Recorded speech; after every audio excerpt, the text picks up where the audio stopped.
Welcome, Capricorn. This is Regina of Pacific Tarot, welcoming you for your full moon in Pisces reading, which is occurring on the 17th or 18th, depending on where you are in the world. This is a general reading, so it's not going to resonate for all of you. If you're interested in a personal reading, the information for that is in the description box below with a list of my offerings.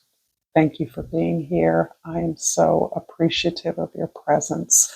Let's get started, Capricorn, with your overall energy for this full moon. The Seven of Swords has been showing up for you earth signs, we earth signs, quite a bit. This is describing a way in which you have internalized some of the negative feedback, the way you have not been taken seriously, the way that your requests for help have gone unheeded, the way that you have internalized the feedback and actually become to believe that you were in some way defective or inadequate because of that sense that loved ones are giving you negative feedback and that it must be true because these are people that love you, has taken you some time to recognize for what it is. It's been hard for you to admit uh, the betrayal and dishonesty of others. It has not been so hard for you to understand that your intentions provoke fear in others who love you, who may not understand you or understand why you are unwilling to conform. But you are now understanding that haters and versions of that are simply part of the path to success, the path to happiness. There will always be resistance in one form or another, and you no longer are allowing that to block you from your forward movement on your path. In the 10th house, the house of your social identity, the way others see you, you are a hard worker. You are dedicated to your personal development. You are evolving your talents and skills. This is a person who takes classes in those things that interest you and improving on those skills, particularly if you are in a profession that demands continuous updating, as most of us are or do, or if you are pursuing a side hustle or your own business, you are always looking at ways of improving your offerings in preparation for maximizing whatever opportunities that come your way. So this is actually a beautiful connection within you between who you are and what you do, and elevating that to a level of excellence through your devotion. And the first house, Page of Pentacles, is about your attitude. Your perspective is one of openness to learning whatever needs to be learned. You have no problem becoming a beginner, starting at the beginning, particularly as it comes clear to you that you don't know uh, all that you would like to know, that you have to learn things afresh, that you have to update your knowledge, that there are new aspects of your skills that you would like to understand better. But this is also about planning that forward movement in a way that may have been more about conforming to the given career ladder in the past, pursuing the chain of command as the required or assumed steps to greater success. You're actually stepping out of that and taking on full responsibility for the success you create. This really does look like your own business, your own department, your own team, your own project, where you're in control of the goals and the methods of getting there. In the fourth house, the house of your home, your family, your foundation, the King of Cups is giving you this appreciation for your cultural heritage, your personal roots, your ancestral connections. This is you having an urge or uncovering information about your forebears, uh, information about your family tree, a dearly departed relative that you may not have known except through your parents or grandparents, finding information, finding unexpected connections between the lives of those who lived, in some cases, hundreds of years ago, or at least over a century ago. Directly connected to who you are and what you wish to accomplish in this life. This is an appreciation that what is perceived as a weakness, particularly as it refers to your cultural identity, is actually a source of your strength. And the embrace of that is what gives you a sense of wisdom and magnetizes others who need to hear your story towards you.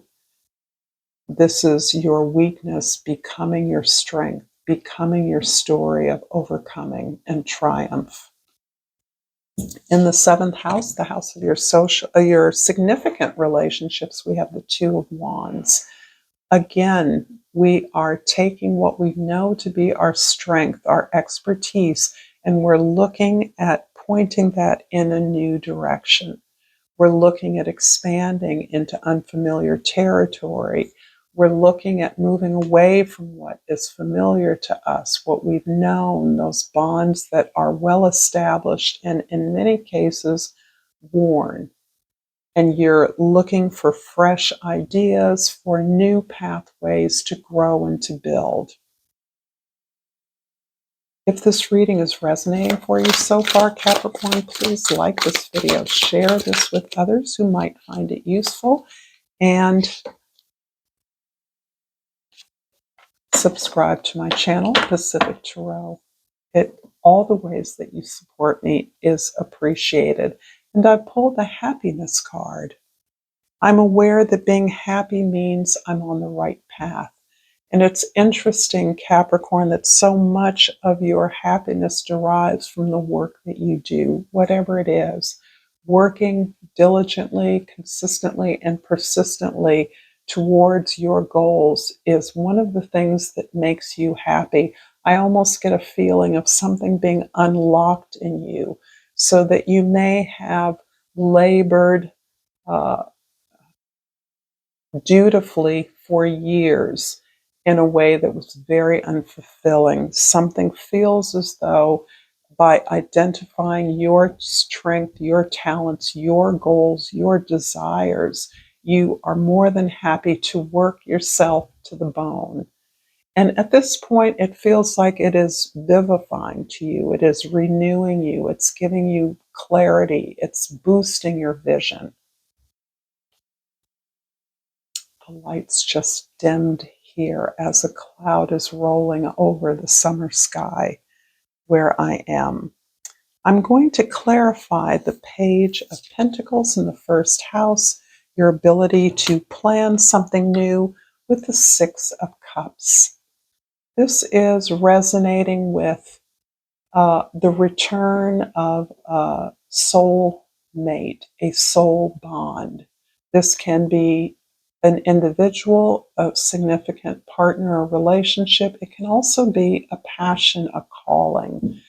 And for many of you, my sense is that this is a calling, and this calling may be hooked up with an individual, but it's really the calling that is pulling to you again. This is a talent, a natural talent or skill that you have enjoyed most of your life, but perhaps you never felt that it could be a source of income, money, that you could sustain it full time, and that this is reminding you of the joy and the revelation you experience in doing this work, exhibiting this talent, having fun with this talent, enjoying it with others and perhaps a significant other. Some reconnection is opening up an opportunity that feels like this is your moment. And you're busy planning that out, envisioning that in your head as this feels to be the key that I was speaking about earlier. So the King of Cups in your fourth house, the sense of wisdom and emotional maturity in being vulnerable, is clarified by the Ten of Pentacles. This is all about the service you're providing as a result of the gift, the service that you have always held, you've always experienced, you may have always uh, practiced in some way.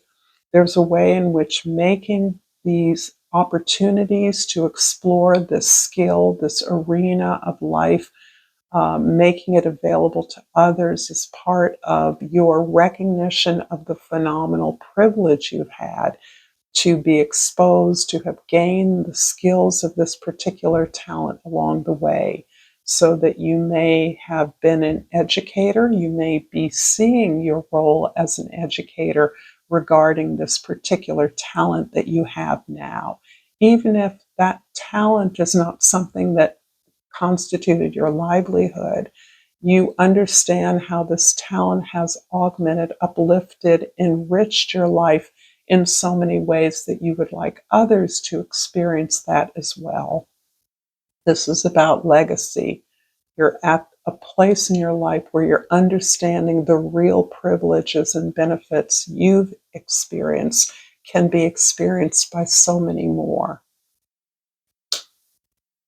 The Two of Wands in the seventh house of your significant relationships is clarified by the Empress. This is beautiful. The Empress is about your hard, amazing work ethic, your ability to not only take responsibility for maximizing the harvest of your efforts, but the diligent, consistent work you do day in and day out, your alignment with timing, with the others that you work with, your way of knowing how to support others by modeling best practices, the love and enjoyment with which you participate in this effort, in this work. The ability to give so much love also means that you're learning how to receive it back. And this may be one of the hardest parts of your particular challenge at this time. And it's interesting that Pluto is re-entered the last few minutes of Capricorn a couple of weeks ago and will do so until the middle, towards the end of November.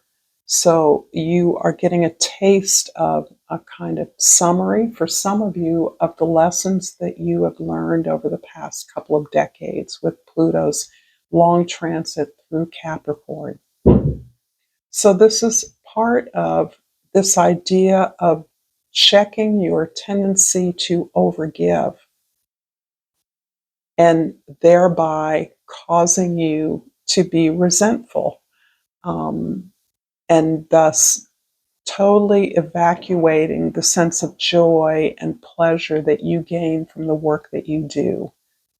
So by clarifying your agreements, by standing your power, by making sure that those exchanges of energy are reciprocal, that you make room, that you don't push away the rewards or the love that you get, that you accept that. You don't apologize for being excellent, being loved, being supportive, being helpful, being generative, being abundant.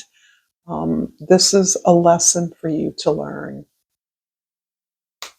And the 10th house, where we have the Eight of Pentacles, you're working towards your ultimate success, clarified by the Eight of Swords. You have trapped yourself because these are both eights. I want to kind of talk about them together. Eights are always powerful numbers of success, hard work, diligence, a phenomenal work ethic. This is you being trapped in all of the strategies, all the opportunities, all the advisement, all the requirements and methods of conforming to what success looks like for others, that can blunt your efforts, that can rob you of the joy of your craft. You have shown me a couple of ways in which you love what you do. What you do feeds you, grows you, comforts you, soothes you, excites you. You can't wait to do it every day. But there are all kinds of details and elements of that that hold you back, that pull you back, that make you second guess yourself. In many ways, they're about the expectations of others. This is the hard part for you, Capricorn, to unlearn. How you're looking, how others are imagining you look, how foolish you might believe others believe you to be. Whatever it is, the circular thoughts that keep you awake, that keep you from resting. You need rest for the work you're doing. But the changes you're making is not allowing you to stay in your present moment, which is so abundant with opportunities. When you relax from the opinions of others, you allow your intuition to speak for you. You already know the steps to take, the way to go. You're already doing that. You learn what you need to learn. You're open to new ideas. You do the work. You show up for others. You're already doing it. So the second guessing that you're not crossing all the T's or dotting all the I's is wearing you out. It's taking you out of your joy, taking you out of your pleasure. So let your intuition live through your work, live through the experience, your expression.